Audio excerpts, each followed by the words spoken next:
Hey everybody, I'm Anna Huthmaker with Huthmaker Violins, and you've stumbled on yet another one of our Students Stuck at Home video series.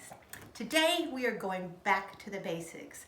We're going to talk about basic instrument care. We teach this to you when you're a brand new beginner, but a lot of times throughout the years we need reminding of the best ways to take care of our instruments.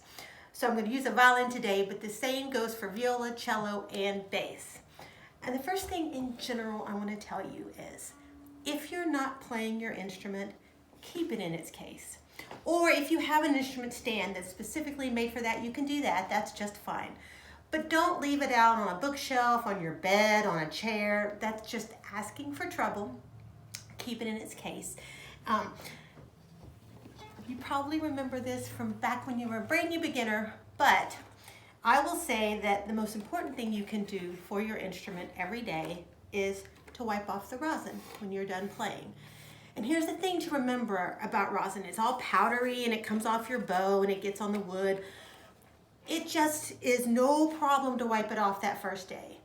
But if you let it sit there 2 or 3 days, especially if you're either in a warm climate or like us, a humid climate or both, that rosin becomes a permanent part of the varnish. Then it requires professional cleaning with all kind of wild chemicals, or it completely damages the top of your instrument. So if you'll just every day wipe off a little bit of that powdered rosin, it'll look like this for many, many years to come. In addition to that, you want to remember to always loosen your bow. It's very, very simple. Don't put this back in the case with it tight. I want you to pretend like this is a $1,000 bow, and loosening it is going to keep it playing beautifully and worth $1,000 for many, many, many, many years. If you go back to some of our earlier videos, we talk about bow care and I explain why loosening the bow is so important. Mostly I just want you to remember to loosen it every day. Never, ever, ever, ever, ever leave your instrument in a car. So there's 2 things here. The first is you really need to keep the temperature in a nice medium range for this instrument. You don't want to be too hot, you don't want to be too cold. Both of those things can do serious damage to your instrument. So cars are the first place that happens. In the summer they get too warm, in the winter they get too cold. But also, if you leave this case in your car, any thief walking by goes, ooh, a Strad.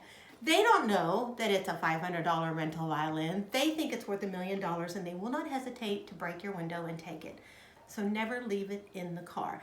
If you have to go into the grocery store or to a restaurant, carry it with you. I've been known to take my string bass into many, many restaurants.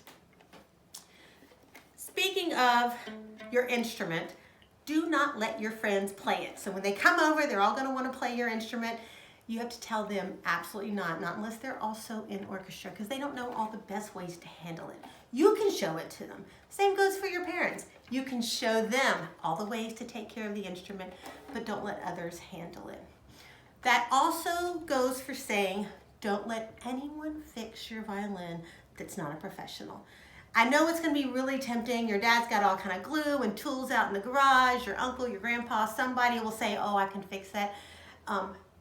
It's a bad idea. These require very specialized tools, very specialized glues. So if you have a problem, take it to your local violin shop. These things are so important that we actually printed them on the back of our t-shirt. I want you all to remember them. I know it's basic care, but we're never too old to go back to the beginning and remember how to take good care of our instrument. Thank you so much. Don't forget to thank your teachers when you email them for all the work they're doing. And I hope you have a wonderful day. I'm Anna Huthmaker from Huthmaker Violins.